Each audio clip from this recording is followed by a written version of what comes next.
A evolução da tecnologia e o desenvolvimento de smartphones agilizaram a comunicação, reduziram distâncias, facilitaram o acesso à informação e ao entretenimento.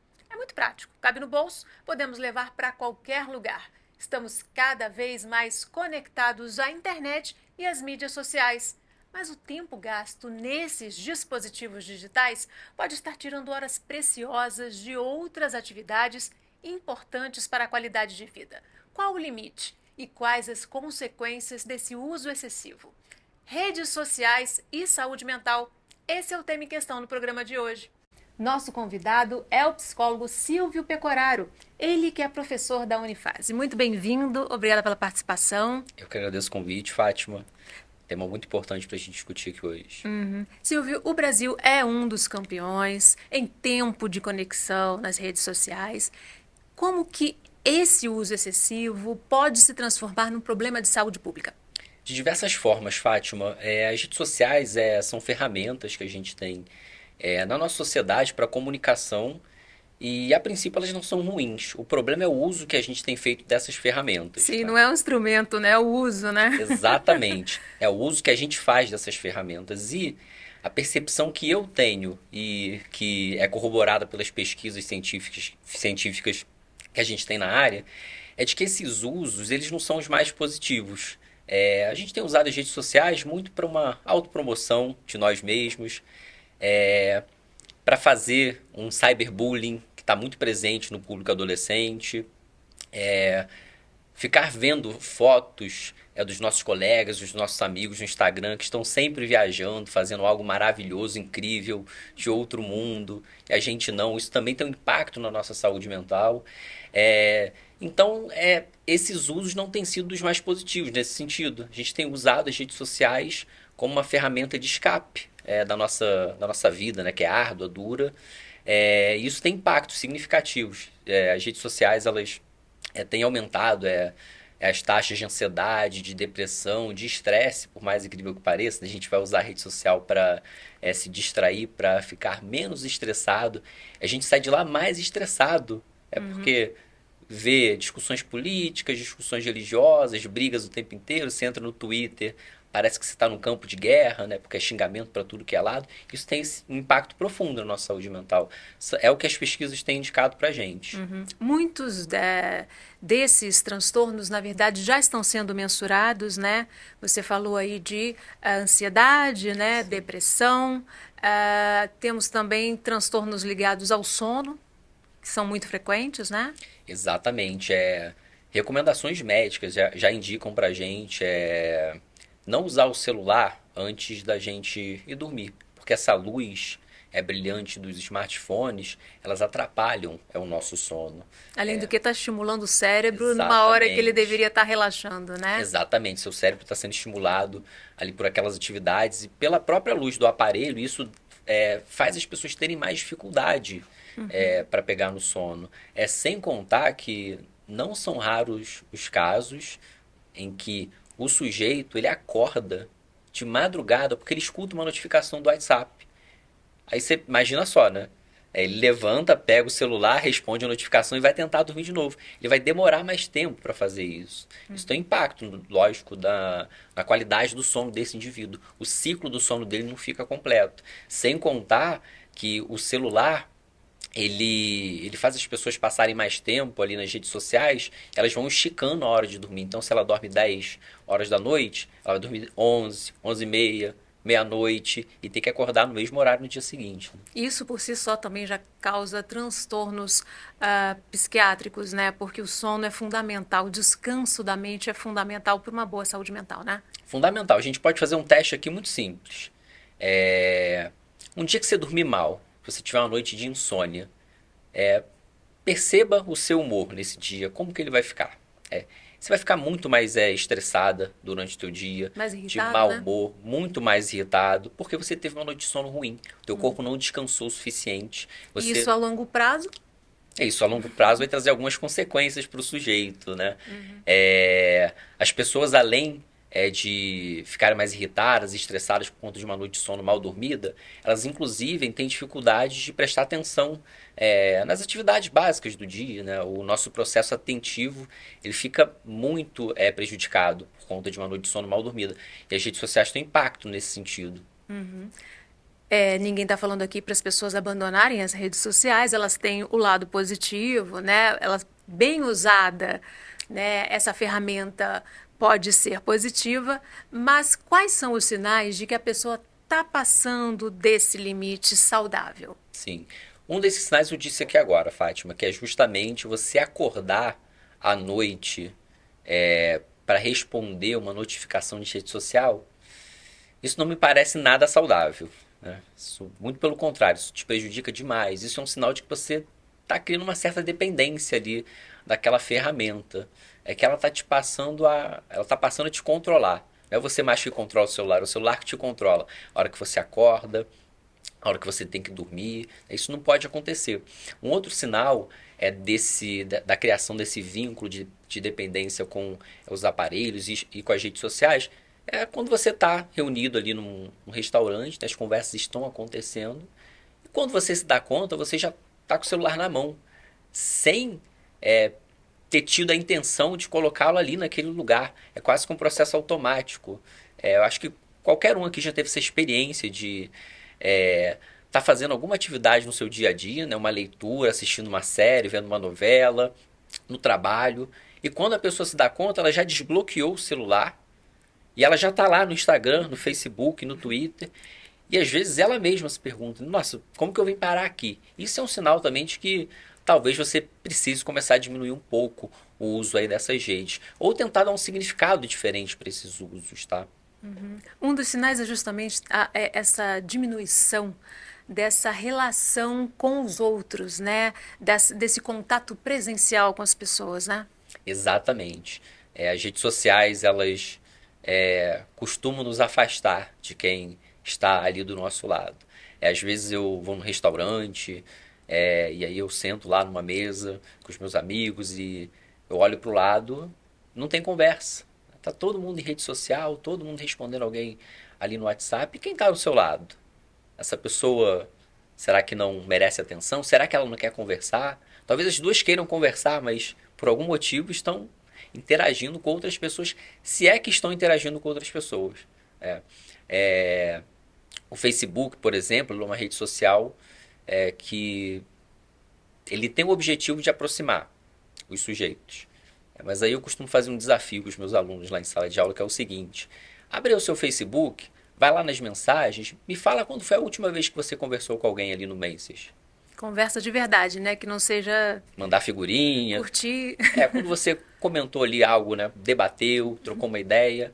É difícil isso acontecer hoje em dia. A gente está interagindo muito com imagem. As redes sociais, por um período de tempo, né? No início delas, mais especificamente, elas eram... o texto ele era muito predominante nas redes.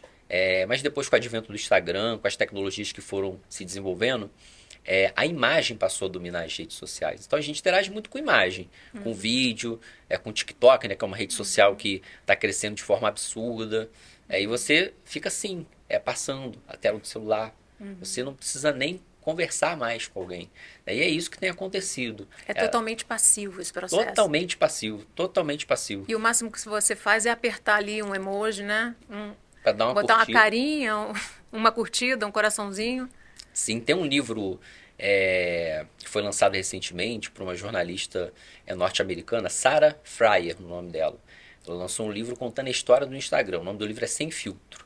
E nesse livro ela vai dizer, enfim, que uma das coisas que ajudaram o Instagram a se impulsionar é justamente esse mecanismo de curtida, que você precisa dar 2 toquezinhos na tela, pronto, você já dê um pouco de atenção para a foto que seu amigo colocou. Você não precisa mais escrever nada para ele. E aquele número ali vai crescendo, e isso vai deixando a pessoa, de alguma forma, ela se sente recompensada, feliz, porque ela está sendo vista, porque ela está sendo curtida. Mas é uma interação mediada por uma máquina. A troca humana nas redes sociais ela tem ficado cada vez mais rara da gente ver. A gente interage muito por foto, por vídeo, por curtida, por emoji e menos com palavra, com troca de ideia de fato. Um dos estudos que têm sido feitos em relação ao uso das redes sociais é com adolescentes, e esse estudo ele demonstrou que quanto mais tempo esses adolescentes passam nas redes sociais, maior a chance deles desenvolverem depressão. Sim, Fátima. Tem um estudo, né, da Royal Society for Public Health, uma instituição britânica muito respeitada. Ela fez uma pesquisa empírica com adolescentes do Reino Unido. Essa pesquisa ela englobou a faixa etária dos 16 aos 24 anos. Tá? E ela indicou que 5% desses adolescentes eles são viciados em redes sociais. Não é que eles usam e passam 3, 4 horas, não. São viciados, dependentes daquele instrumento. Que se você tirar, eles... Tem aqueles sintomas de dependência mesmo, né? Exatamente. Ficam agitados. Exatamente. Sintomas próximos à abstinência. Tá? Isso é muito grave. Né? Inclusive, nesse mesmo estudo, esses adolescentes, eles indicaram que as redes sociais eles são mais viciantes do que álcool e cigarro. Então você perceba a gravidade da situação.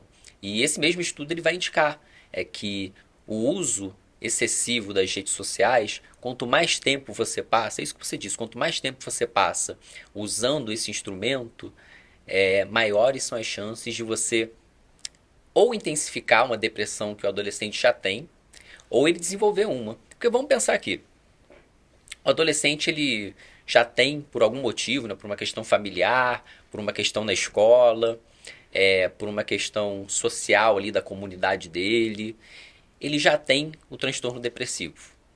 E aí, ele vai e desenvolve uma dependência pelas redes sociais. E aí, ele entra no Instagram, o amigo da escola dele tá viajando. A garota que ele gosta tá saindo com outro. E aí ele tá lá no Twitter, posta alguma coisa, alguma foto, alguém comenta, xingando, fazendo alguma espécie de cyberbullying. Como que fica a saúde mental desse adolescente? Piora, não piora? E as redes sociais, elas têm esse potencial, né?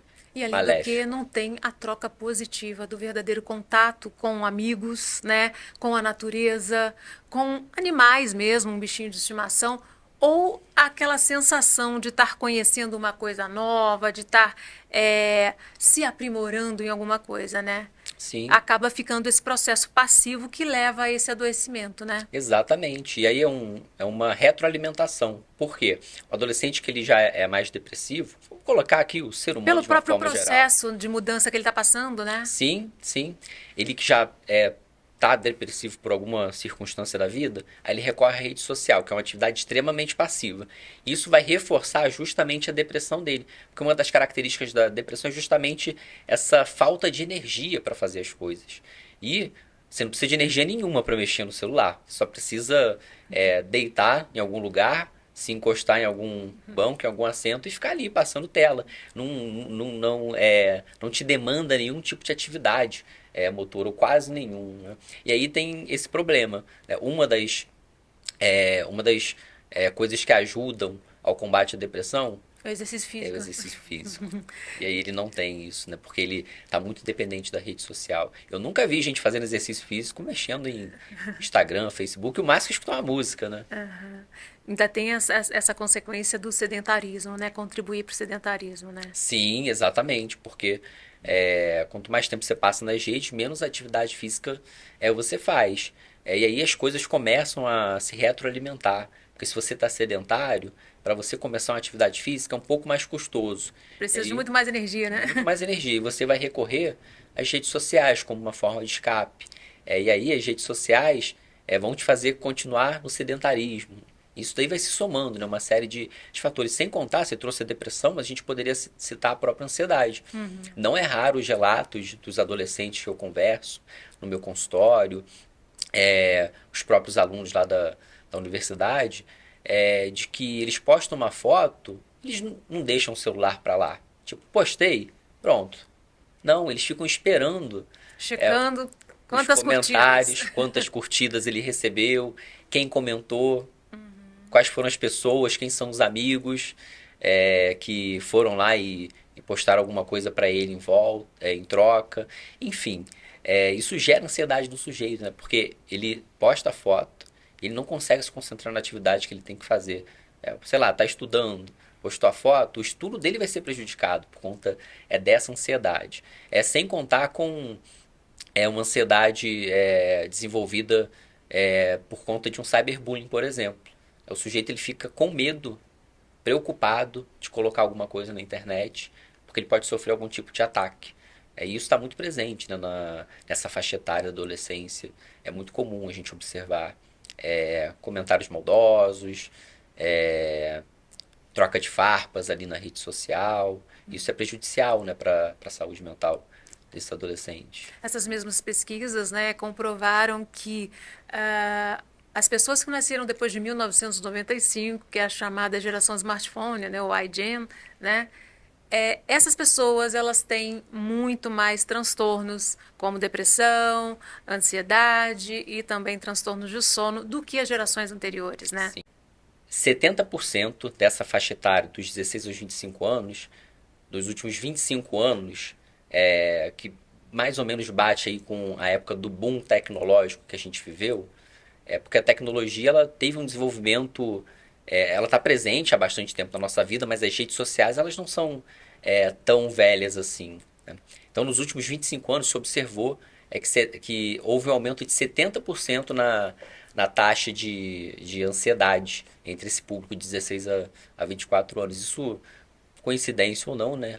Eu penso que não, bate juntamente com o desenvolvimento das tecnologias de informação e comunicação, né? Então, cientificamente, a gente já sabe que as redes sociais, de uma forma geral, elas trazem esses prejuízos para a saúde mental das pessoas, tanto das crianças quanto dos adolescentes e dos adultos também.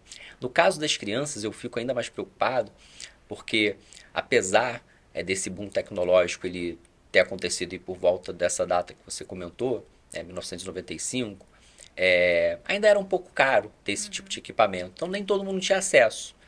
Hoje a criança já nasce, antes de ganhar mamadeira, ela já ganha um tablet. Pra ficar quietinha. Pra ficar quietinha. Pra ficar quietinha. Tá incomodando, tá chorando, e aí os pais, a família, eles acabam recorrendo a esse tipo de recurso. E a criança, ela vai desenvolvendo ali, desde muito cedo, uma relação com uma tecnologia de informação que na maioria das vezes ela é muito passiva, assim como no caso dos adolescentes. É só você observar crianças que ainda não sabem escrever, elas conseguem achar o vídeo que elas querem assistir no YouTube, né?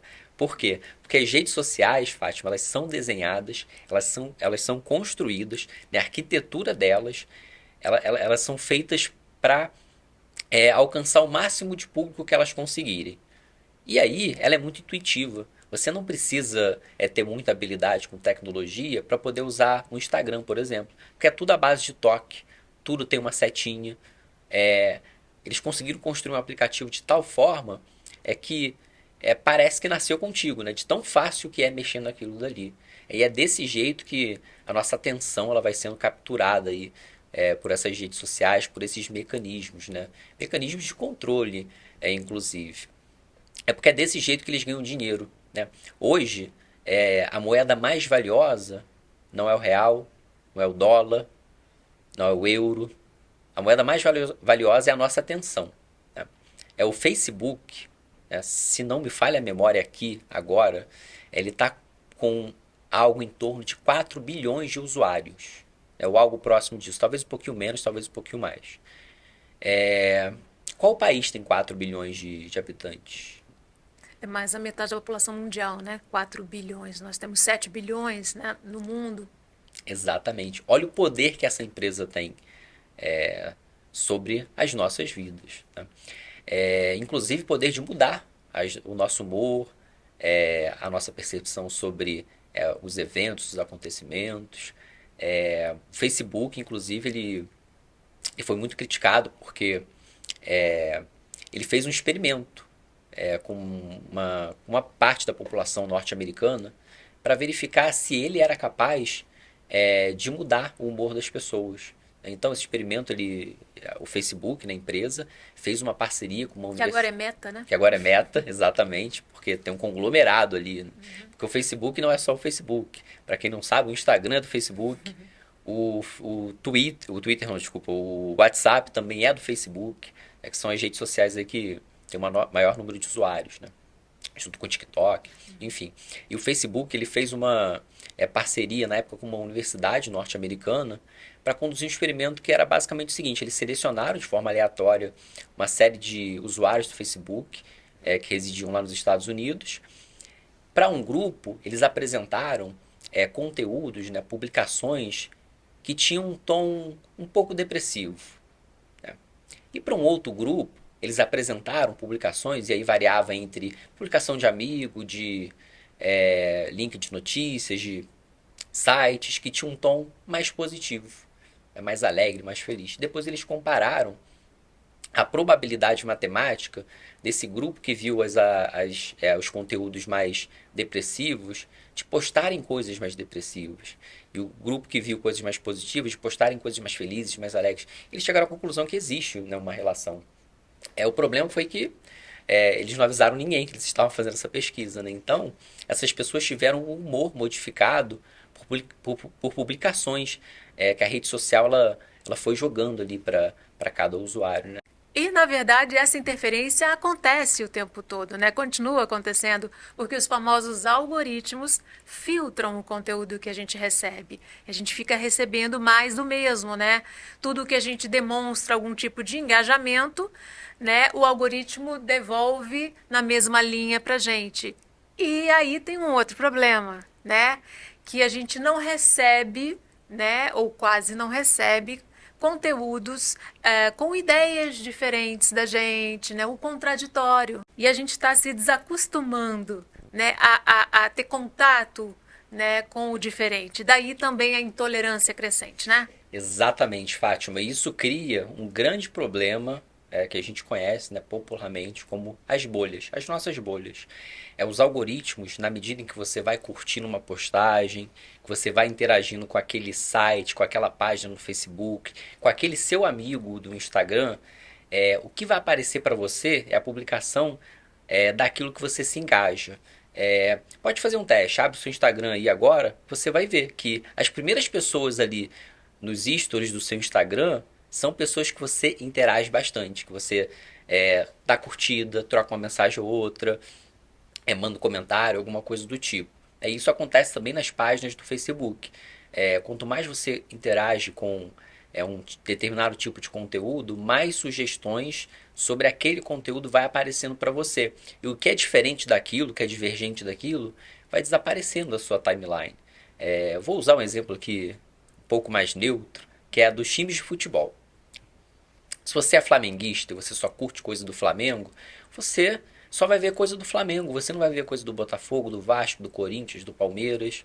E isso é perigoso, porque isso pode criar em você uma sensação de que todo mundo no Facebook é flamenguista, quando não é, né? O mundo ele é muito diverso. E mais perigoso ainda é você começar a acreditar, né, que além de todo mundo ser flamenguista, só existe aquele tipo de possibilidade de time, de visão de mundo. Quando não, né?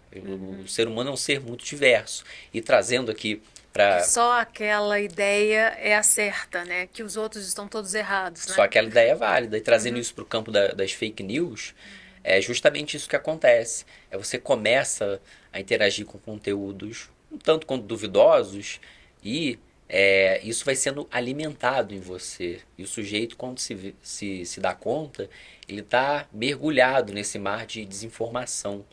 O que para nossa saúde mental também é muito complicado, assim. Eu costumo brincar que a internet, o Twitter principalmente, com a rede social que as pessoas dão muitas opiniões, todo mundo é especialista em alguma coisa. Você vai lá Todo mundo nas... tem opinião, mesmo que não tenha conhecimento Exatamente. do fato, né? Todo dia eu vejo alguém comentando no Twitter que amanhã vai ter uma guerra nuclear, né, por conta lá do conflito Rússia e Ucrânia. Porque todo mundo tem certeza de tudo. Justamente por conta, né, dessa rede de fake news, desinformação, e às vezes conteúdos verídicos, mas que o sujeito ele só curte aquele tipo de conteúdo, então ele só vai receber aquilo de volta. Isso, E muitas vezes superficial, né, também. sim, Quando não sim. é fake news, é superficial. Não é o suficiente para que ele tenha um verdadeiro juízo de valor sobre a coisa, né? Sim, exatamente. Ainda mais nesse mundo rápido, dinâmico que a gente vive, a gente tem contato com as chamadas dos jornais. Raramente alguém lê a matéria, né? Só lê lá a chamada e pronto, já sai espalhando aí as coisas para o mundo. E não é só o Facebook que tem esse tipo de mecanismo. Todas as redes sociais, né? O YouTube também. Mais cedo eu disse aqui que as crianças, elas conseguem achar o vídeo que elas desejam no YouTube. É por conta do algoritmo. Porque um dia o pai, a mãe, o tio, a tia, o irmão e a irmã colocaram para ele aquele vídeo da galinha pintadinha. E aí começa a aparecer vídeo da galinha pintadinha para ele, do Pito e os animais, e a criança vai navegando ali e ela mesma vai alimentando o algoritmo. Nós mesmos somos os responsáveis por alimentar esse tipo de algoritmo. Quando você bloqueia um amigo seu que tem uma opinião diferente da sua em relação a algum tema um pouco mais polêmico, você está fechando os seus ouvidos ao debate. E você está dizendo basicamente que você só quer ver conteúdos que dizem respeito à sua visão de mundo. E o Facebook, o Twitter, o Instagram, as redes sociais, elas vão entender isso. E só vão te apresentar aquela visão de mundo que você concorda. E aí você tem essa sensação, né, de que todo mundo pensa como você. E aí a vida real não é bem assim, né? Basta você ir num debate que você vai encontrar opiniões muito divergentes. E aí você não aprendeu a lidar com o diferente, se torna um intolerante, né? Muitas vezes. E vai além da intolerância também, né? Porque a gente tem a questão do ódio, né? Dos discursos de ódio, dos haters, né? Que a partir das redes sociais se viram validados, Sim. porque eles postam um conteúdo odioso, digamos assim, e recebem curtidas, recebem apoio, mensagens, né? Comentários, e se sentem realmente abraçados por essa comunidade, né? E isso está fazendo esses iguais se unirem porque antes, né, cada um ali ficava quietinho na sua, né? Vamos falar um pouquinho sobre essa questão? Sim. Fátima, a internet, de uma forma geral, ela permite o anonimato das pessoas. E as pessoas, elas se sentem muito poderosas, muito protegidas atrás de uma tela, seja do computador, do smartphone. Então elas se sentem livres para comentar absurdos das outras pessoas. E às vezes não precisa nem comentar, mas a gente entende a mensagem. Tá? O que eu estou querendo dizer com isso?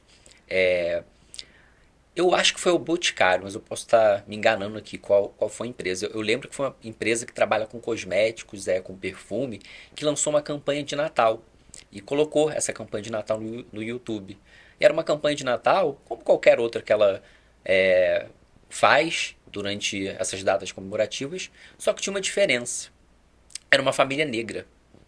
Você sabe o que aconteceu com o vídeo? Recebeu uma chuva de dislike, que é aquele joinha para baixo para indicar que as pessoas não gostaram do vídeo. Qual a explicação lógica existe para isso? Racismo. As pessoas se sentem à vontade na internet de terem posturas racistas. A internet, algumas redes sociais, dão voz para grupos que buscam o extermínio de outros grupos. É o caso dos nazistas. Recentemente a gente teve uma polêmica muito grande, né, de um canal de podcast enorme que existe no Brasil, que uma das pessoas defendeu a possibilidade da existência de um partido nazista em prol da liberdade de expressão. E aí entra essa questão, né? É muito importante que seja delimitado até onde vai esse campo da liberdade, né, de expressão e onde já está extrapolando e sendo uma ameaça ou um crime, né? Sim, exatamente. As pessoas confundem muito, né, liberdade de expressão com a liberdade, entre aspas, aqui, de eu ofender o outro. Né? A minha liberdade, ela termina quando o direito do outro começa. Não é liberdade de expressão eu entrar numa rede social e xingar as pessoas de forma racista, de forma homofóbica. Isso não é liberdade de expressão. Isso é crime, inclusive, né? É tipificado no nosso Código Penal. Liberdade de expressão é eu entrar na minha rede social e dizer em quem eu vou votar nessas eleições. É dizer o time que eu torço. É comentar o que eu acho daquele restaurante que eu fui. Isso é liberdade de expressão, porque eu não estou ofendendo ninguém, eu não estou ultrapassando nenhum tipo de limite legal. Isso é liberdade de expressão. E você também não está defendendo uma postura criminosa, né? Não está defendendo um crime, né? Sim, apologia ao nazismo, por exemplo, é crime. Aham. A gente não pode achar que defender uma ideologia como essa é liberdade de expressão. Isso é crime. Isso mata pessoas. Esse tipo de postura mata pessoas. Pode ser que não seja a pessoa que está colocando ali na internet que é um partido nazista que deveria existir. Ela não está matando ninguém diretamente, mas ela está munindo as pessoas que vão fazer isso. Então, a gente precisa ter esse cuidado nas redes sociais, de não pensar que rede social é terra de ninguém. A gente precisa seguir um código ali dentro Tem também. consequências. Tem Né? consequências. Qualquer manifestação ali, né? Você falou das crianças, né? Cada vez mais crianças também interagindo com as redes sociais e elas acabam internalizando essa realidade artificial, né? Em detrimento da realidade mesmo, da vida real. Sim. Fátima, o que tem acontecido, que eu tenho observado, eu não conheço pesquisas ainda que indiquem isso, mas eu acho que se todo mundo parar aqui para observar, talvez chegue a uma conclusão próxima à que eu vou dizer aqui agora. A minha geração, ela brincava na rua, a gente corria, a gente pulava, ia na casa do vizinho, conhecia todas as crianças ali que cercavam, né, as nossas casas, os nossos apartamentos, a gente tinha contato com outras crianças. O que eu observo nos dias de hoje é que as crianças elas estão ficando cada vez mais reclusas dentro das próprias casas. Então é mais divertido eu ficar no celular do que eu ir brincar de pique-esconde com o meu vizinho. E isso tem tido consequências, Fátima, físicas inclusive, né, por incrível que pareça. Existem pesquisas que mostram que as crianças que nascem já com a tecnologia inserida na vida delas, desde muito pequenininhas, elas desenvolvem a coordenação motora fina, que é essa coordenação motora que a gente usa o dedo, esse movimento de pinça, essa coordenação motora que a gente faz mais no detalhe, que tem que ser mais cuidadoso, que isso está sendo muito desenvolvido nessas crianças. Elas são ótimas para fazer isso. Só que, né, o problema mais é que a coordenação motora global, que é correr, pular, se esquivar de alguma coisa, ela Não está tem sendo ficado trabalhada. prejudicada. Ela não, exatamente, ela não está sendo desenvolvida, não está sendo trabalhada. Então as crianças elas caem mais com mais facilidade, elas não sabem correr como essas crianças da minha geração. Enfim, tem tido consequências, né, o uso dessas redes sociais. Nesse caso, uma consequência positiva, que é o desenvolvimento da coordenação motora fina, o que é bom, mas uma consequência negativa, que é esse déficit na coordenação motora global. Então tem um impacto na vida das crianças até nesse sentido, de ficarem mais reclusas dentro de suas próprias casas e não se desenvolver globalmente. E também não desenvolvem as habilidades sociais Exatamente. essenciais. Exatamente. As crianças estão tendo mais dificuldade de abordar o coleguinha na festa, de conversar, de ter mais amigos ali físicos. Amigo virtual tem 4.000 seguidores, só que não conhece o vizinho que mora do lado. Tem essa dificuldade no desenvolvimento de habilidades sociais nas crianças. E também não sabem como chegar nesse amiguinho ou esperar o amiguinho falar para ela poder falar. Quer dizer, essas habilidades que você vai desenvolvendo mesmo no convívio, né? Exatamente, no convívio com o outro, que não precisa ser mediado por uma tecnologia. E o curioso é isso, que até quando as crianças se encontram hoje, aí você olha, elas estão no celular. Né? Não é muito raro encontrar, na verdade é muito comum encontrar as crianças aí lá pelos seus 8, 9, 10 anos já ganhando celulares de presente. Porque elas cobram os pais. Né? Quero um celular, meu amiguinho da escola tem. Elas ganham esse celular e acaba que o uso dele ele não é o mais positivo possível. Apesar de ter bons usos que a gente pode fazer, obviamente, né, dessas tecnologias de informação e das redes sociais de uma forma geral. E também tem consequências para a postura, né? Essa questão de você ficar olhando para o celular o tempo inteiro e para a visão, né? Sim, hoje você vai no oftalmologista e ele te recomenda a lente azul, porque ela é para tela. Porque ele sabe que nessa vida nossa de computador, de tela o tempo inteiro, a gente passa muito tempo sofrendo as consequências dessas luzes emitidas pelas telas de LED.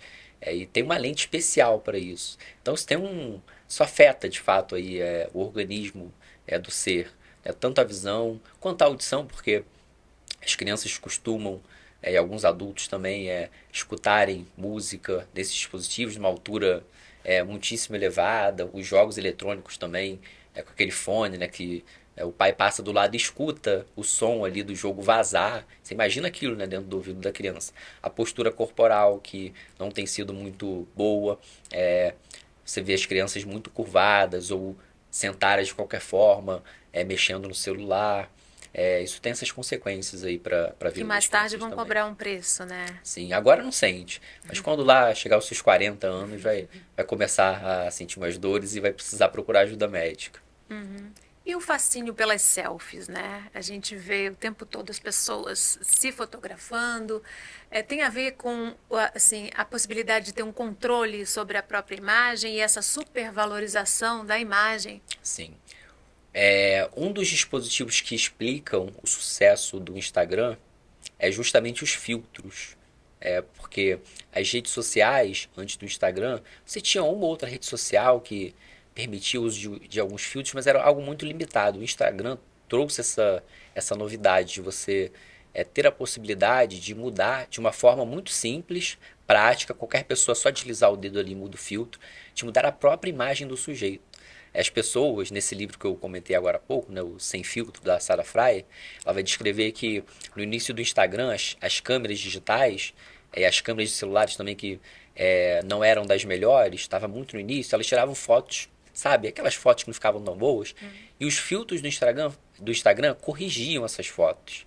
E as pessoas gostavam, porque não saía escura, eu poderia melhorar a minha própria imagem, né? A minha pele poderia ficar um pouco mais brilhante com algum filtro, e as pessoas começaram a gostar dessa novidade, e a postar fotos em suas redes sociais com uma série de filtros para melhorar a própria imagem. E paralelo a isso, a gente poderia até entrar numa discussão relativa a algo que uma pesquisadora chamada Paula Sibilia fala, né, em um livro que ela tem chamado O Show do Eu. E basicamente é isso. A gente vive numa sociedade em que a gente precisa se mostrar. Para existir, eu preciso aparecer. Eu preciso para dizer que eu saí, que eu fui comer num lugar bacana, eu preciso postar uma foto daquele prato. Para dizer que eu estou feliz com o meu relacionamento, eu tenho que postar uma selfie minha com a da minha companheira, com o do meu companheiro. E isso é o show do eu, que a Paula Sibilia vai dizer, que é justamente essa necessidade que nós sentimos na nossa sociedade contemporânea de ganhar curtida, de ganhar like, de ser visto, de ser observado pelos outros. Existem relatos principalmente na adolescência, de adolescentes que postam determinadas fotos, que se não alcançarem um número mínimo de curtidas, eles apagam. Eles excluem a foto da rede social porque ela não trouxe o retorno que ele achava que essa foto traria. É um mecanismo que gera comportamentos, né, que a gente ainda vai descobrir outras consequências, né? Então, para a gente finalizar, quais são as suas dicas para que a gente aproveite o melhor das redes sociais, da tecnologia, da internet, sem cair nessas armadilhas que levam a esses comportamentos? As redes sociais, elas podem ser usadas para bons objetivos. Por exemplo, aconteceu uma manifestação na Colômbia chamada 1 milhão de pessoas contra as Farc, né? As Farc são uma organização paralela na Colômbia que mexem com o tráfico de drogas, enfim. E tem um impacto muito presente ali na vida dos moradores ali daquele país. E uma manifestação enorme, gigantesca, que ocupou o país inteiro e outros países que também aderiram a essa manifestação colombiana, começou no Facebook, através de um grupo organizado ali na rede social, que começou a atrair a atenção de muitas pessoas que entraram naquele grupo, e um movimento surgiu a partir dali.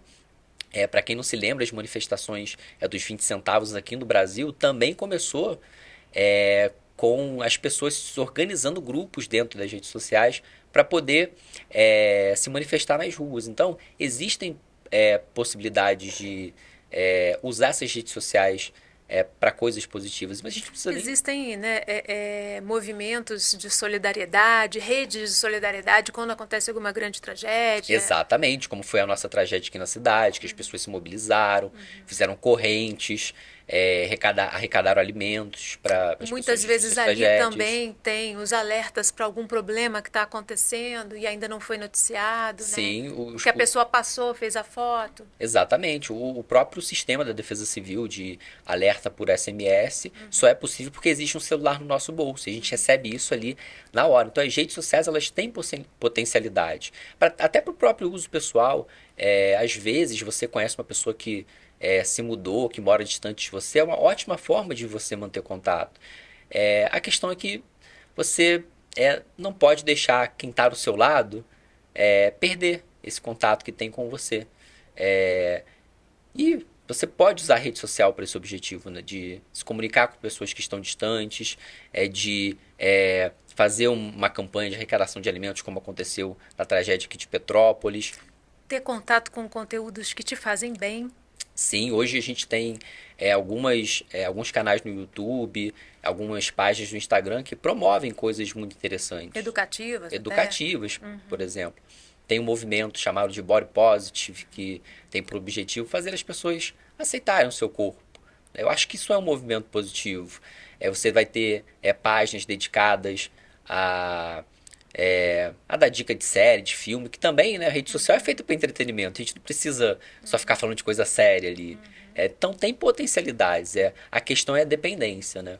E aí a dica seria, por exemplo, você limitar o tempo que você passa nas redes sociais para justamente não perder um mundo real, não perder o contato com as pessoas, não perder outras formas importantes de atividade. Sim. A medicina já diz pra gente, Fátima, que a diferença da cura para o veneno é a dose. Então, tentar dosar um pouco o uso. Será que é saudável passar 6 horas, 8 horas do meu dia em uma única atividade? Isso não vale só para rede social. Será que é saudável ficar 8 horas do meu dia dentro de uma academia? Será que é saudável ficar 8 horas do meu dia assistindo Netflix? Será que é saudável ficar 8 horas do meu dia no Facebook, em rede social? A questão é a dosagem. Não tem problema a gente usar a rede social. É uma ferramenta que aproxima a gente de quem está longe, que faz a gente se divertir, que a gente vê um vídeo engraçado e manda para alguém. Mas a dose, ela é importante de ser feita. Não dá para a gente usar de forma irrestrita. Até porque, como eu comentei, as redes sociais elas vão usar todos os mecanismos possíveis para capturar nossa atenção. Para prender a gente ali, né? E a gente precisa desenvolver estratégias para não cair nessas armadilhas. Por exemplo, deixando o celular longe quando vai dormir. Se você vai estudar, deixe o celular em outro cômodo, porque você não vai cair nessa tentação automática de esticar a mão, pegar o celular e quando se dá conta, você já está meia hora ali, né, no TikTok. Então a gente precisa desenvolver essas estratégias. Tem criança pequena em casa, chegou em casa, deixa o celular longe, dá atenção para a criança, né? Exatamente, isso. A criança... Passa um tempo de qualidade ali. As crianças gostam de ficar com os pais, com os irmãos, de brincar de quebra-cabeça, de bolinha de gude, de soltar pipa, enfim. É só propor que elas vão topar. Não precisa usar o celular como uma espécie de chupeta, né? Chorou, toma. Não é assim que funciona. Isso é muito prejudicial. E para a relação da própria família. Porque aí vai criando esse afastamento, né, entre pai, mãe, a criança. E aí as coisas vão ficando cada vez mais frias ali entre a família. Esse contato ali, de perguntar como foi o dia na escola, de limitar um certo tempo de uso também. Pode ser importante ali para a vida da criança, para a vida social dela e para a própria vida acadêmica, porque é divertido. Se fosse ruim, não fazia sucesso, né?